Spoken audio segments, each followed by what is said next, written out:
As some of you may have heard, the feature-length documentary Milestone Generations is now streaming on HBO Max. It was written in neon. Where are the black superheroes? Running. I got a few gifts while working on the film and I wanted to unbox them with you.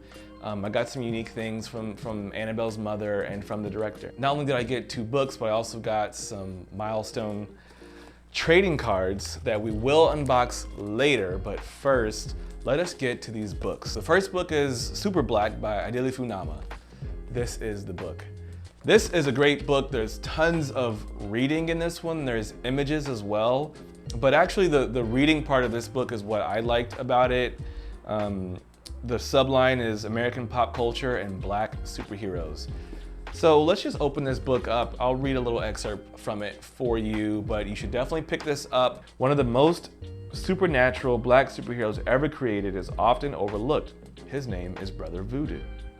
And the Voodoo Master first materialized in Marvel's Strange Tales as Jericho Drum, an American educated psychologist that returns to Haiti to visit his dying voodoo priest brother, who later reluctantly becomes Brother Voodoo to avenge the death of his brother. It is quite evident that Brother Voodoo is a black version of Doctor Strange, the Sorcerer Supreme.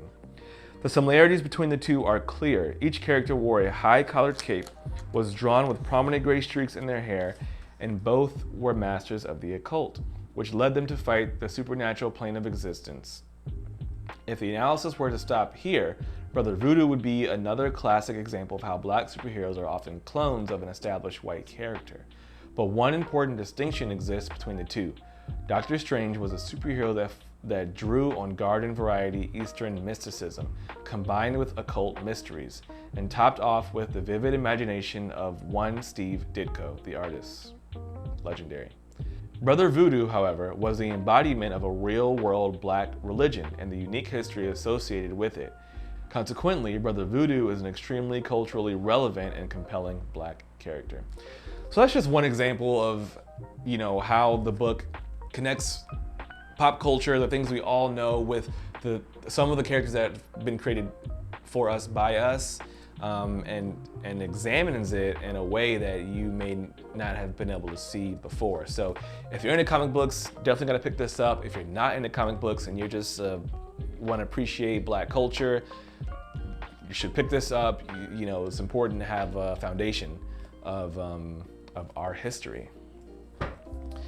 So the next book that I got from Annabelle's mother, which is a really sweet gift, again, I really appreciated it, is a book called Invisible Men. It's called Invisible Men because there were a lot of men in the comic book industry. Obviously, a lot of things are male dominated, and so this book is focusing, there are some women in the book, but it's focusing mostly on men because was just the nature of comics and kind of is still today. But that's changing. This book is cool. There's actually a lot more images in the book than words, I would say. There are a lot of words too, but the images are really great. You can really look and reflect on the past 100 years of comics, where we've been, where we've gone, and then where we're going. There are some great people who history has forgotten. There are some great people that history has not forgotten, that we've been able to remember. If you like to read, if you like to examine art just for the sake of art, it's a phenomenal book. Now for an honorable mention, I actually picked this one up on set. It is Icon and Rocket. This one actually has a signature by Leon Chills, one of the co-writers, along with Reggie Hudlin. Pretty proud that I have this in my personal repertoire now. Another great book, 2 great characters, obviously. You can hear more about them and Leon Chills in the film Milestone Generations. And now, the moment I've personally been waiting for. No one else has been waiting for this. But I've had these trading cards for a while. I got them from the director, Justice A. Whitaker. He gifted these to me for my birthday, which I had during production. I've been waiting to open them. I want to open them badly. I debated it for a long time, but through some research, I found out that these actually are pretty common. You can pick these up relatively easily. So I have no qualms about opening these and seeing what's inside. I have an idea, but I don't know what's inside my box. So we're gonna open this thing up. the Milestone Trading Cards from the Dakota universe. It's a big box. I'm gonna grab my multi-tool. You guys can see this box is unopened skybox. It is an original piece. I'm gonna open this today. Here's the box. DC official. Skybox was the company that produced these cards. And of course, the artists at Milestone are the ones that made them. I know how I should open it. Very carefully. Let's try to do this. Oh, there's a little lip here on the bottom. No. Here we go.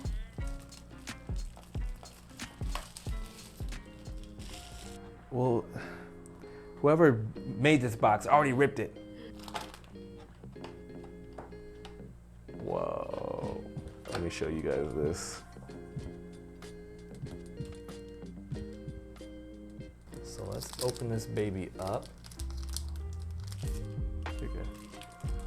There's like not really a cool way to open these. Ah! So I'm looking at this one already, Noel Giddings, someone who appears in the film. Noel was a colorist at Milestone. Raquel Irvin. This is Rocket from the Icon and Rocket run. This sort of like really awesome, loose sketch, but at the same time, extremely refined. Got Dwayne McDuffie here, may he rest in peace as well, with a great bio on the back.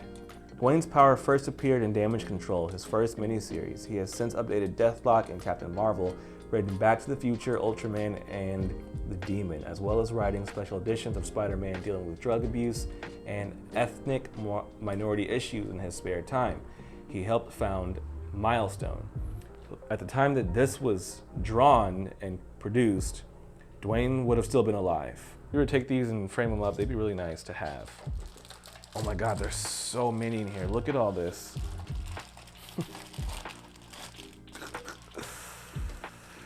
Whoa. Oh, this one's sick. Ah, it's a card based on Icon, of course, because Icon was born, well, Icon wasn't born on Earth. He was an alien. Aquamarina. Everyone's favorite character from Blood Syndicate, Dog. These cards were literally drawn before I was born. And now they're here. It's so cool that some of the cards are like the creators. Like, here we go, Robert Washington. You know, it's like they got the people on here. Here's Icon's original form. I'm having a hard time not opening more, honestly. Let's do one more. You know, Buck Wild is so funny in the original comics. You gotta read the updated ones as well, but Buck Wild, when you first meet him, he'll make you laugh. Even a villain, Hotstreak, got his own card. I mean, there's so many cards here. I feel like these are all different. This is pretty fun. I'm having a good time with this. Here's a scene, the death of Tech 9, which is a lot of people's favorite character, Tech 9. Just like has his power basically is like he has unlimited bullets. Here is legit my favorite character, Hardware. Hardware is so ill. You gotta read the books to know why. Well, that about sums up the video. Go check out Milestone Generations, now streaming on HBO Max. If you appreciate comics, if you appreciate artistic endeavors, business, you know, the fight for IP, the fight for what you believe in, if you believe in the fight for a more open and inclusive superhero universe, because that's what a lot of their work was about. It was about making a superhero universe that had characters from all walks of life. I'm talking about more than black. You know, just because something has black characters or black people in it does not mean that it's for black people only. You know, anyone can read these comics, can watch this film, and enjoy this work. So thanks for watching, and I hope you enjoyed the film.